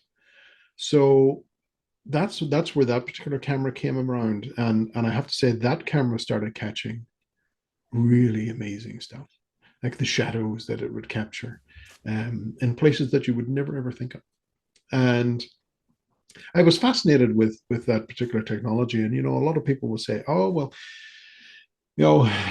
kids will see stuff and they'll talk about it, and then they grow out of it, or we tell them to stop being silly, and things like that, and eventually they get themselves worked out of it." Well, actually, biologically, that's not quite true, um, because just after the age of 2, I believe, between 2 and 4, the child is predominantly in theta band. The theta band is where we tend to go for meditation and for deep relaxation and things. That's where the child tends to stay predominantly within that time period. Not only that, but between the ages of 7 and 13, there's a filter that thickens over the eye, and it reduces the sensitivity to the infrared spectrum and the ultraviolet spectrum. So Ah. it narrows. So as adults, we can no longer see what we saw as children for the most part. Um, so this camera looked at that and stripped away those outer fringe boundaries, and we started looking into the infrared and the ultraviolet, and we started to find things there. And you could see that in a physical photograph. Oh yeah, yeah, yeah. Whoa. And for me, that was of great interest. Now, I did end up. I remember, traveling with GHI and going to different locations. That I was in Wilczanza, which is in Poland. It was Hitler's Eastern Command post. This huge complex of Nazi bunkers and everything else, which we had all access. And it was at night, and no one else was there. But one of the nights that we were there, we were staying in this renovated SS bunker. And I thought, well, I'm going to take my camera and I'm going to go in there and get some really cool photographs. Because at Spy, the old railway tracks, where Hitler's train had been brought in and was heading for Berlin. I thought, oh, now there's a beautiful shot there at night as the moon's filtering down over it. I threw the camera over my back on a tripod and I started to walk through. I got about 20 feet, and that instinct was screaming at me. And I said, hell no. And I turned and walked back out again. I never got photographs there, because it was one of those places that my instinct was screaming, get out, Don't go. get Yeah. out of here. Do Mm. not be going in here on your own. And that was that. Have you ever pondered what you might have captured on film had that been the case? Probably Adolf. Um, I have to say it was one of those locations where we did come close to something which it was the closest we had ever come close to something which we would associate with the memory of old Adolf. Oh, crikey. But there we go. Magic. Not literally. Are you in search of the perfect photograph? No, no. Um, for me to try and seek the perfect photograph, I think for me, I'd be trying to prove it to someone. I don't need to prove it anymore. I've had enough time in the field to understand. Yeah, there's things going on there, and I've had my interactions with it. And people will say to me, "Well, why are you doing this?" I'm doing it because it's my path. It's what I'm destined to do, and I'm quite comfortable with that. I don't necessarily have to have a reason. I'm not out to convince you or anyone else Mm. that's listening or watching. I'm not interested. If I'm asked questions, I will certainly answer to the best that I can. If there's some advice that someone wants, then I will do my best. But I will still go out and hike across the hills here in Ireland and the west coast of Ireland and have my experiences and things like that. But um, I don't need other people around me to do that. I have my interaction with the phenomena. Now, which brings us neatly, I must say, back into Project Doorway, because Project Doorway is now designing a series of small expeditions in which people will be able to join us into the field and take part in the experiments at potential areas where the phenomena does come through. And those are only going to be open for the likes of maybe 8 to 10 people maximum. And so that's something we're working on with Steve and myself. We've just developed a new company, Awakening Events, and under the umbrella is Project Doorway, which will further the research of those ancient doorways and those pesky buggers that come through them. Bastards! Yeah, highly intriguing. It makes me want to volunteer. Not that I would get the spot because obviously there's much more qualified people than me, but it makes me want to, but also I wouldn't want to. Do you know what I Mm-hmm. mean? Mm-hmm. Because then Mm-hmm. what are you stepping into? Do I want to step into that world or not? Literally, it's That's the it's question. I can remember Steve and I we were out in California and we were at, I believe it was some speaking event we were at. It was one of the big ones in California. I just can't remember the name of it. And there were people outside and they were sitting in circle on the end of the evening in the likes of practicing Stephen Greer's CE5 Oh yeah, yeah, yeah. stuff. And we knew that we came pre-prepared in that the location that we needed to be was 7 miles into the high desert. So we acquired vehicles and off we went up into the high desert, and there was about 10 of us there. And we arrived at the location, and I can remember Steve was there, and there were the others there, and they were with their cameras all ready to go. And I said, guys, put the cameras away. It will not appear with the cameras. And literally, as true as I sit here, Steve had just closed the box on the camera when all of a sudden, boom, There just it above is. our heads, there it was. And the people were there, I don't know if I can. I'll keep it clean. One of the ladies that was there, she was looking up, going, "Oh my god! Oh my god! Oh my god!" or words to that effect. Yes, I know where you're going. Um, and she said that she had often read about this or heard about it, but she had never experienced it for herself. And there it was. It was above her. It was communicating with us, and lasted for around 90 seconds, and then was gone. And they were so puzzled whenever I turned around and said, "Right, into the cars, we're out of here." And they said, "But no, it's only started." And I said, "No, it's over. We're done. We're out of here." and she couldn't get it into her head why, why is this happening? I want to see more. There's the linchpin. There's the conscious connection, the need to more and more. It's just, do not go down that route. And as we started to drive away, I remember stopping and I said to her, when you watched that phenomena that appeared above your head, did the hair stand up in the back of your neck and your arms? Yeah, yeah.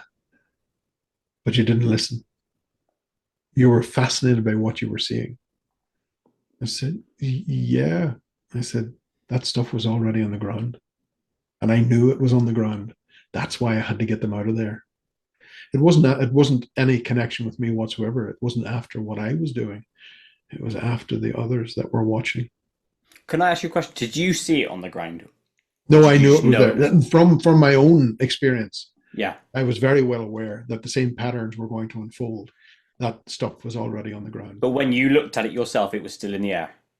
Oh yeah. Like Yeah. it was still there, but I wasn't paying attention to that. I was listening to my other signal. The real senses. Okay, this stuff's already on the ground.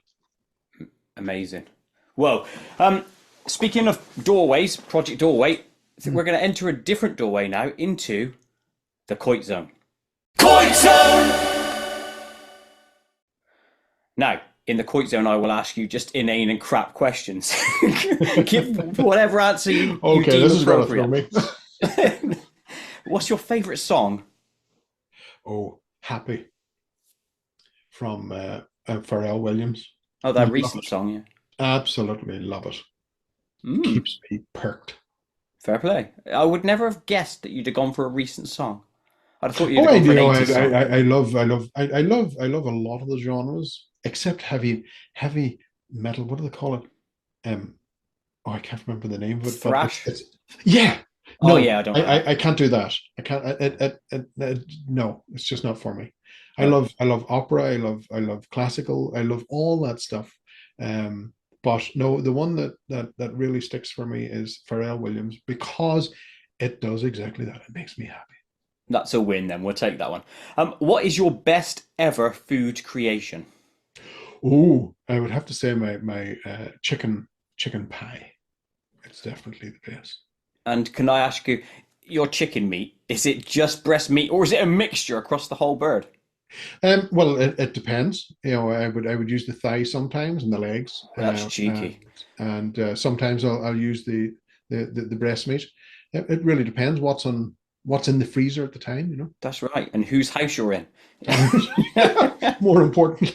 At the time of night, yeah. Whose house you've broken into, all those things. If you could swap brains with any animal for a day, what animal would it be and why?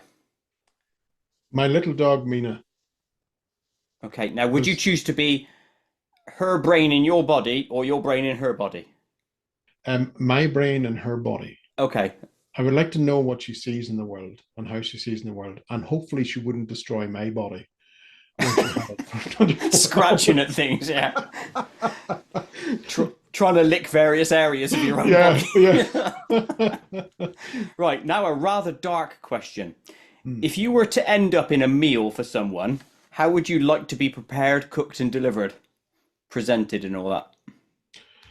Ooh. Probably just a mince pie. Pie theme going on tonight. Pie theme, yeah. Nice and easy, nice and simple. And we taste like chicken as well, apparently. So that's, There we go. There we are, back to the chicken pie. Now a standard question. What's your favourite film? Oh my goodness. I don't really have a favorite. I like a lot of mainstream sci-fi, and I'm of course still an avid supporter of Star Trek, except for Discovery. Yeah, bloody awful. Serious problems with that. Yeah. But Strange New Worlds, love it, except the musical. Yeah, that was crap. Which I refuse to watch. I love the Star Wars movies, especially the remakes. I thought you liked the new ones. Fantastic thing with those. So yeah. Okay, fair play. What was the last can or tin of something that you opened? Pepsi Max today. Oh, I'm on Pepsi Max as well. Good on you. No one says that. I like that. What is the best flavour? Oh, hmm. I would have to say probably my own homemade um, slow gin. Oh, I. It is magnificent. When you say homemade, do you out picking your own Yeah, berries as we well? we grow the Ah, bushes in the back garden. ace. How Hmm. long does it take you to distill it and do all that malarkey? Yeah, it doesn't take that long, but I love it to sit until Christmas. And oh my God, it's And then delicious. you get blottoed, don't you? On your own gin. No, believe it or not, it's just a sipping. It's just a sipping Okay. thing. So it's just nice to sit back with your feet at the fire and just contemplate. I do that with my own vodka. I only There, sip. there you go. It's genuinely water. Or is it? What is the worst injury you've ever sustained?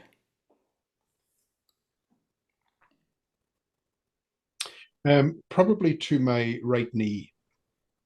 I was jumping up onto a wall in my early teens, and I lost my grip, and it was a straight edge concrete wall, and I came down and cracked the knee, just below the kneecap. So that was that. Yeah, that was a bad one for me. Are you But still other than suffering that, today? no broken bones, nothing like Oh, that. fair play. Wow. So pretty good. It's good to get through a life without a broken bone, to be No, fair. well, yeah. Until I Yeah. met by the bus. Yeah, I'm not putting anything in there. Um, if I opened your food stores or pantry or whatever, what would I mostly find? Beans, pasta, rice, um, wine, Cool. all of that. The usual.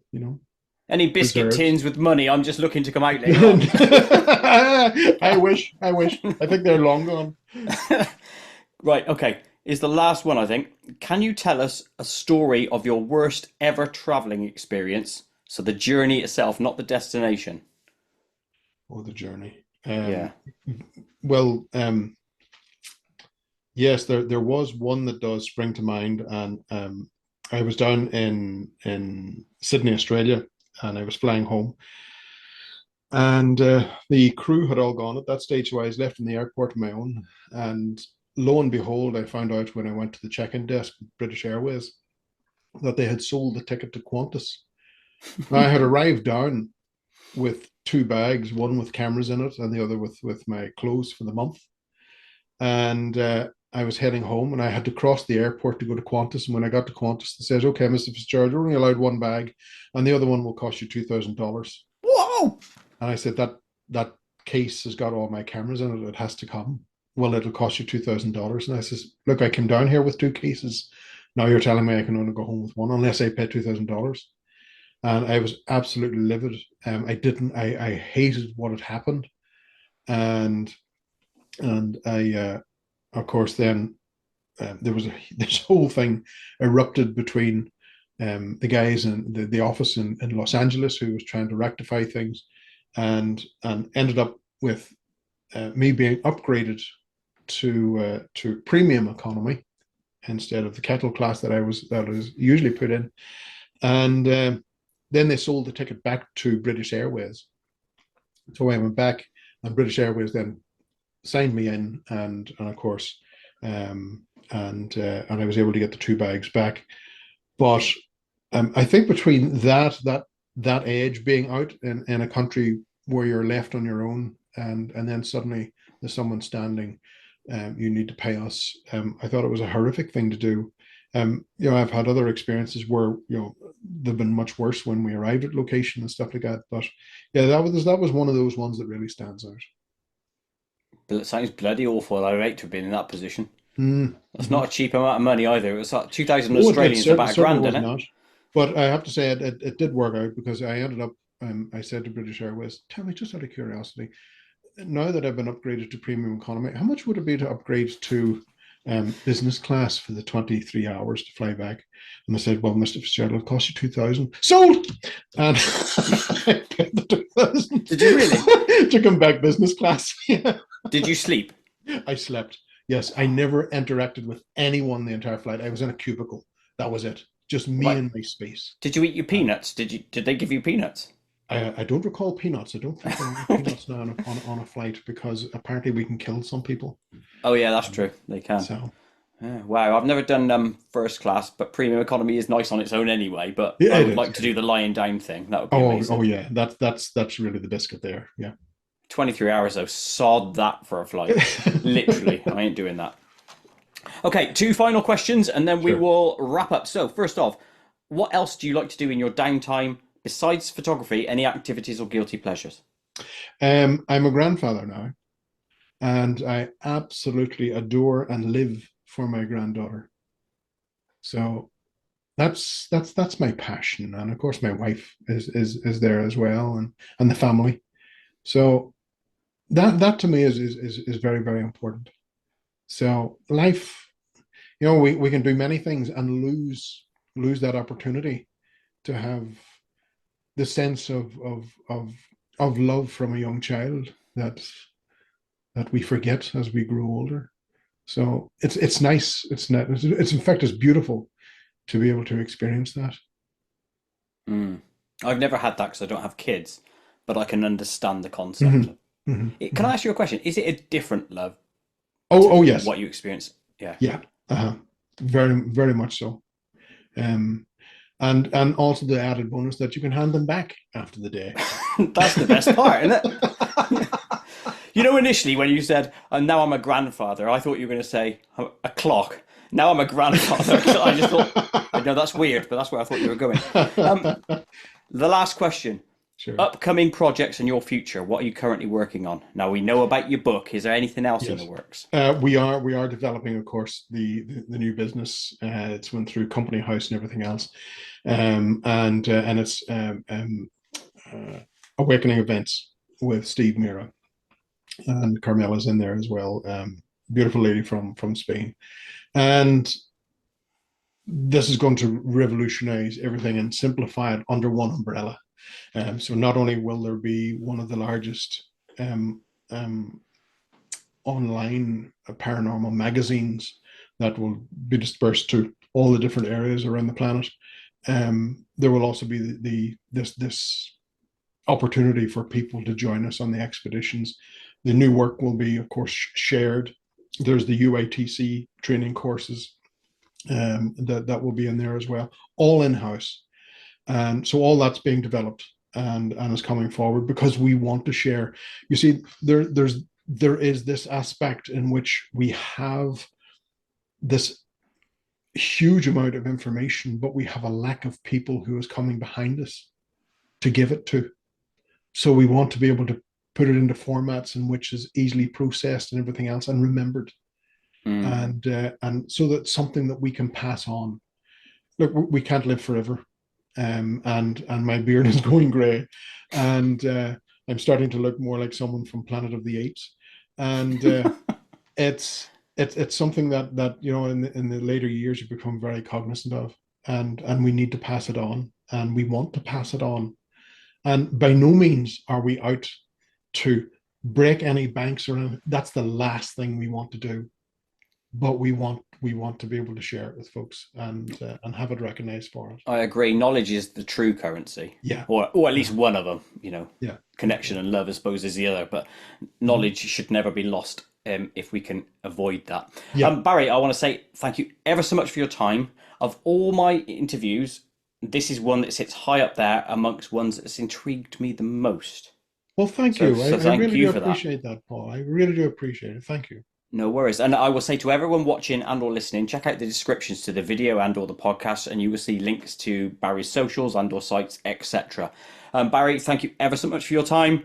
Goodbye, everyone, and goodbye to Barry. Thank you.